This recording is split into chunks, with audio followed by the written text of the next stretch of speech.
Okay, let me start the webinar proper. This is Rachel here. Thank you so much for joining me. I am in this my own office for the day. I change office every week. So this is my office for the day. And yes, once again, thank you so much for joining me. This is Financial Literacy Lunch Bite Webinars. Today is session 2. So once again, thank you so much. So what I'm going to do is every single week, this is session 2. So the first session last week, I would have shared the overview and set the context for the weekly webinar series. I have a series of 5 sessions for this whole month, and the series will be repeated every month, sorry. So for today's session 2, I have a 4-step framework where I will focus on step number 1 itself. Step number 1, okay, before I continue, I would just like the participants to let me know if, they would like me to speak louder, or if they cannot hear me or stuff like that, just let me know. And so to share on the 4-step framework, today would be the first step. And the first step itself, okay, 1 minute. I have to find my, sorry, okay. Okay. Thank you, Tristan. Okay, cool. So today being the first step, this session will be on the first step of this 4-step framework itself. And today we are going to talk about the noun. This is step 1 of my 4-step framework with regards to financial literacy and financial awareness. So just now I mentioned that because today is session 2, session 1, if you have missed it, I will upload the recording shortly. So session 1, we have talked about why is financial literacy important. It talks about the beingness of our being, that where having financial literacy is important because we want to, how do we want to be when we retire, when we want to be, where is our point B, where is our goal that we want to go to? That is our beingness. So, and this 4-step framework actually leads us towards a goal.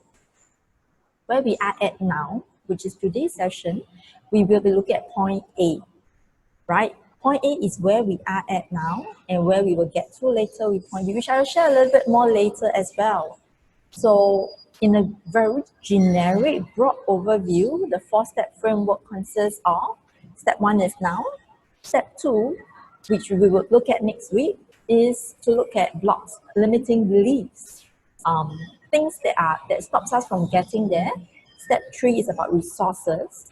What are the things that we utilize to help us to get to where we want to be? And step 4 is the goals, where how specific are the goals that you want to look at, and what are the steps you can definite small action steps that brings you towards the goal. Okay, so today we are going to talk about step 1, which is the now. So why do I want to spend half an hour talking about the noun itself? What is so important about the noun? So basically, essentially, the noun comprises of where we are at now. And for us to get to where we want to be, first we have to know where we are at, right? So like, for example, for someone who wants to lose weight, for example, someone may want to lose 5 kg. If you don't know what is your weight now, how do you know when you're there? How do you know what is after that 5 kg? How would you know that at all? So even with, I also gave another analogy the other day about being in a lift. So can you imagine when you walk into a lift where you want to lift and then you look at the whole panel of buttons that you're supposed to press, right? So you will look at the panel and then you look at, okay, so which floor do you want to go to? And that floor that you want to go to would be the destination, which would be the point B, right? So if you don't know where is your point B, if you don't know which destination that you want to press, which floor to go to, then what happens? Then essentially what will happen is you will be standing in the lift with two options. Firstly is it will stay where it is, and you will stay where you are in that lift where nothing moves, and you stay in the same frame, doing the same things every day, having the same feelings of how you always feel every day when you wake up. Or that's one option. Or the second option is someone else. I'm sure you have experienced this before, when you go in the lift and then you forget to press the button, or you press the button but it doesn't seem to be working, and then somehow you notice, hey, the lift goes up. And that's the second option. Someone else on another floor, higher floor, actually presses the button, and then the lift goes up. So in essence, you are essentially being dictated by where you go is being dictated by what other people decides for you, right? Which would be the direction that you go. So what is the point I'm trying to make? The point I'm trying to make is that you need to know where your point B is in order to chart your direction. So if you don't take charge of where you want to go, other people will decide for you. Similar to how you are in the lift. If you don't press which floor you want to go to, other people on a higher floor may press the lift, and then you will go towards where other people want you to be. And who are those other people that I'm talking about? Those other people could be your spouse, your husband, your wife, your parents, your mother-in-law, and these are the other respective expectations or roles that they may have for you. That would be the spouses, parents, wives, kids, husbands, mother-in-law, father-in-law, stuff like that. So the main thing is, if you don't decide where you want to go, other people may decide for you. And for you to get to where you want to be, you need to know where you are at now, which is why knowing where you are at now is important. And I'll break it down for you, and there will be actionable steps that you can take away from each webinar, each lunch session. Okay, so this is where we look at now. Think about where you are at now. What stage of your career, what stage of your life you are at now at this point in time? How much assets you have, liabilities. I'll go more into detail into that later as well. So this is what we are looking at, your current situation, your current surrounding. Where are you at now? And as I am walking you through this, I would like you to think about, relate whatever questions that I'm sending out to you into your own life. Let it be such that, you can apply it immediately. Think about how to apply the principles that I'm teaching, the questions that I'm asking to your own life as well. And feel free to key in any comments, or chats that you may have, and then I can respond to you on the spot if you're online with me right now, right? So now it's about assessing your current situation and about determining where you are at this point in time. So like I mentioned earlier, we go from point A to point B. So point A is where you are at now. And it's important because it directs us where we want to go, right? Okay, so now we have point A, and then we have point B, which will be the goal and the destination that we want to get to. So many times in our lives, how do you get from point A to point B? Most people would say that it is a straight line, but then life happens. And this is the end result. How you get to point B is through this. And how does this happen? You may think that, hey, this is impossible. When I set a goal, I cut it into small actionable steps, I always reach there. Then my answer to you would be, true, you may reach there, but when you set down the steps as to what you want to do, and when you reach there, then you will decide whether is it really worth your while to reach there. Is that really the goal you want? And also the way you reach there may not be how you decided how you want to reach there in the first place. There will be adjustments along the way that you have to make. Like even when NASA, when they send a rocket from the Earth to the moon, it is not a straight line either. From the Earth to the moon, how do they send the rocket to the moon? They send it in a direction, they forward it, they shoot it up towards a specific direction, yes, but how they do is it always adjusts along the way. So it's always shift 10 degrees to the left, to the direction, oh no, wrong. Then shift 5 degrees to the right and stuff like that. So it's always making adjustments along the way.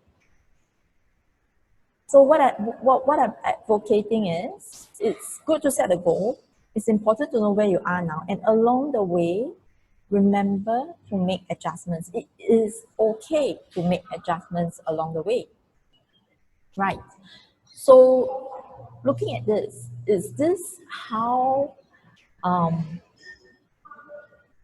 you have been managing your cash flow? And because we are talking about looking at the now, think about how you are currently managing your expenses. Think about how you are managing your expenses, cash flow, finance, whatever you call it, anything that has to do with numbers, dollars and cents, and everything that has to do with your experience with money, your relationship with money as well, and think about how it has worked out for you, whether it has worked out for you or not.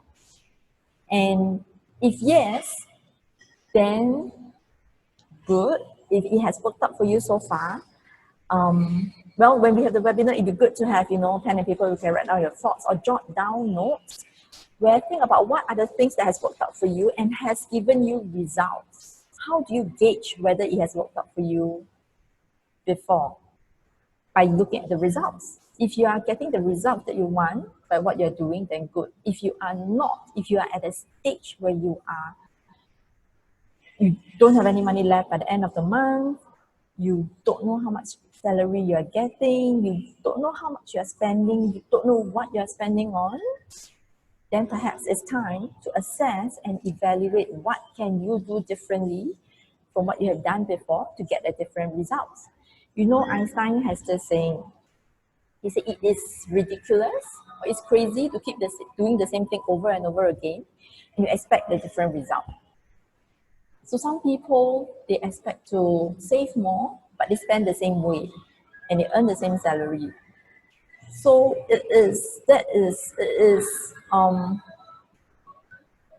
I would call it crazy or a little bit ridiculous to expect a different results when you don't shift anything in your behaviors, mindset, habits at all.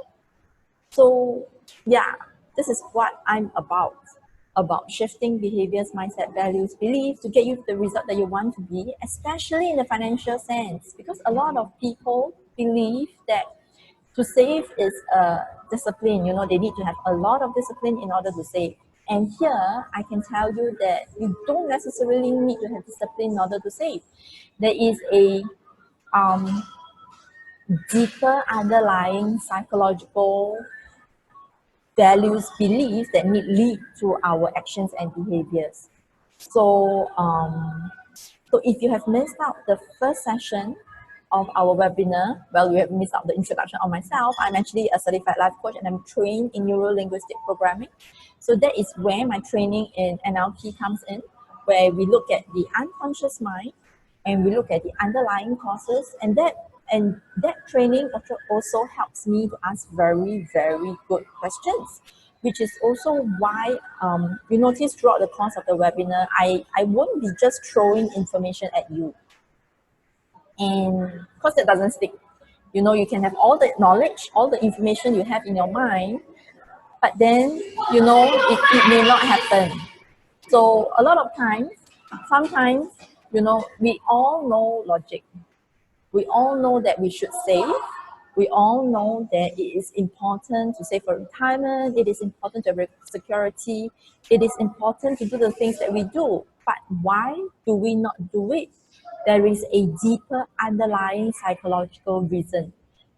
As humans, our mind are wired in such that our behaviors, we naturally shift away from fear and we naturally gravitate towards gain.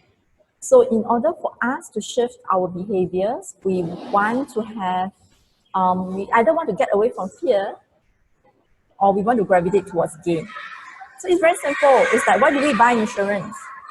And nothing wrong with insurance. Okay, I have a lot of very good insurance friends. And I firmly believe in insurance as well. But why do we buy it? We buy it such that, so that there's security. When anything unexpected happens, we are covered. So that's fear. Fear of, not being able to cover the unexpected expenses. And also gain, if you do an investment correctly, we will gain returns on our investment. So that's good. So coming back to our habits, coming back to your now, think about what are your experiences, how you have been working with money in your life. What are your cash flow habits that you have or have not? Yeah. So, and whether it has been working out for you so far. So using what you see on the screen is actually an iceberg. So the top of the screen, what you see above the sea level is the 10% of our mind. That is the thinking logical part of our mind where it looks at the beliefs. Sorry, the beliefs is under, but what you see on top of the iceberg is your actions, your behaviors, what you can see. What's below the sea level that you cannot see, which is essentially the other 90% of our mind, it is about the mindset, the beliefs, the underlying, the whys, all the underlying things that causes us to behave in the way that we are behaving right now. So the fact that I'm asking a lot of questions is very, very similar to, remember, have you seen an onion before, where you peel back the layers in the onion? You actually go to the core of the onion, which is what I'm doing now. When I ask questions, I'm peeling back the outer layers to go deeper into the root cause of the issue at hand, of the behavior. For every spending or every behaviors, be it spending behaviors or even saving behaviors, there is an underlying belief, underlying value that drives us to do it or not.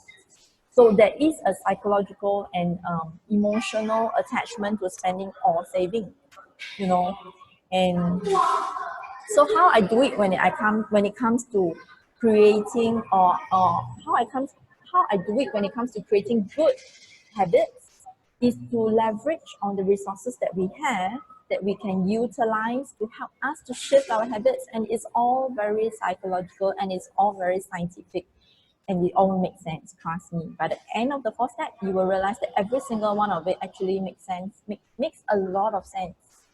So then looking at the now, we look at how we earn and what do we spend on. And it's all very common sense, right? What is cash flow? Essentially, cash flow is looking at what's coming in and what's going out. So it's about increasing your earnings or reducing your expenses. And it is not a hard and fast rule that you have to reduce your expenses in order to save. You can increase your earnings as well, but then the equation is such that either you do one thing or the other. That is perfect common sense, right? So, well, the good thing about doing it outdoor is I get to interact with the people around me, and I have a crowd in front of me that is looking at me doing the webinar as well. So, well done. Yeah. So taking a look at the now is also looking at assets versus liabilities. What do you have as an asset and what do you have as your liability? For people who have engaged with me long enough, they would have known that my definition of assets and liabilities is slightly different from those that's out there. For me, assets are things that generate income. Things that I consider as assets are things that generate passive or active income for me. And things that I consider as liabilities may not be liabilities that other people look at. Like, for example, what are liabilities? Are all loans bad? And we have good loans and we have bad loans as well. So I would not say that all loans are bad. some loans are actually good if you can leverage on it. So the important thing is to be able to differentiate between good loans and bad loans, and also good assets and bad assets. There is a pro and cons for each of it as well. So it's to be mindful and to know what are the things that brings you to where you want to be, and what are the things that stops you from getting there. So notice that the questions that I'm asking right now is getting you to be aware of your current situation, and that is step one. And I can't emphasize enough the importance of having awareness in your life, especially at this stage where you want to work towards something. It is an awareness where you want to have so that you can get to where you want to be. You know, people with a lack of awareness, or who doesn't even know that, you know, how to get to where they want to be, that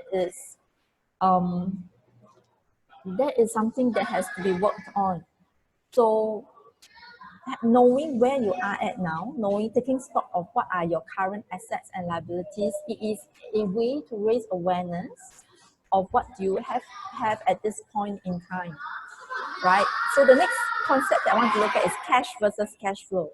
So also take stock of your current life right now. Do you have cash in your bank, or do you have cash flow in your life right now? What is the difference, you may ask? Okay, so cash is the lump sum of money that you may have in the bank account, and cash flow is money that's coming in every month. That is the standard definition.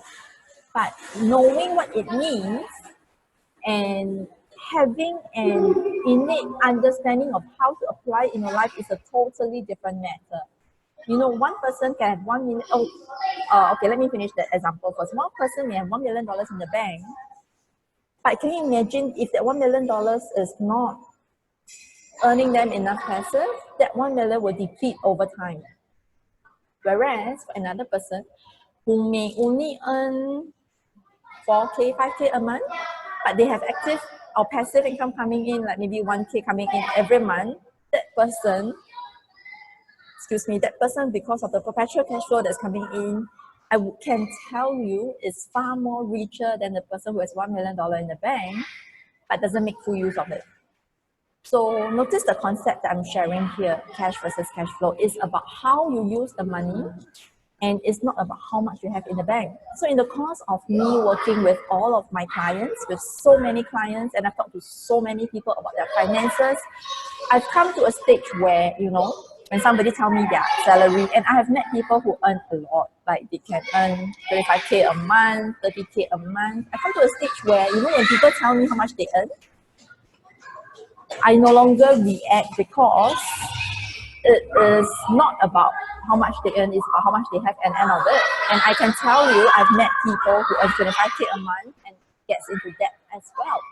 So how much a person earns is no longer an indication of how good they are at their finances, or how how rich their financial life is. So salary is no longer an indication, it's about how much they have at the end of the month. So think about this. Ask yourself, would you rather want cash, or would you rather want cash flow? Right? Which would be, if you can choose one, which would be the one that you want to focus on and generate? And of course, I don't profess to give you the answer or change anything for you overnight, but it's important to get that realization, and then so that you can start the right engines, starting every single day, and work towards the goal that you want to reach, right? So this is a very apt picture that I have, someone was sharing with me the other day. And this applies to people who, you know, they have no sense of awareness in their life at all of finances. And I have a term for this: financial ostrich. This is what I call this group of people. There's no awareness, and there are people like that. Recently, I've just met this lady. She tells me that she doesn't know how much she earns. She doesn't know when is her payday. She pays her taxes, but her husband does it for her. Her husband pays the bill. Her husband pays for everything else, and she has no need to take care of finances. It's a good place to be in, But let me ask you, is that a secure place to be in where you don't feel that um you need to know about your finances? And okay, to me there's no good and bad thing, as in, like, it really depends on what the person wants. If the person is looking for financial security, looking for financial awareness, that's important to them, then I would ask the person, is awareness important to you as well? If you want to be financially secure, then I would ask, what does financial security mean to you? And with that, you would want to be, very first step is to be aware of what are your assets, liabilities, what is going on around you. And how do you start doing that? First, open up all your bills, take note of all your liabilities, look at all your assets, what do you have? So I know I'm running short of time. I have 4 more minutes left. And so I'm going to very quickly go through this formula that I have and share this with you. This is about the number of days survival forward. So essentially what it is very simply a formula where it talks about it's about assets and liabilities.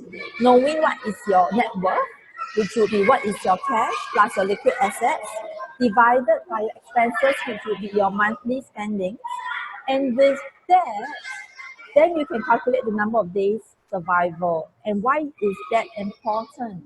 Because end of the day, it gives you peace of mind in knowing that if today you stop working, would you be able to survive for how many days, weeks, months, or years? That gives you immeasurable peace of mind.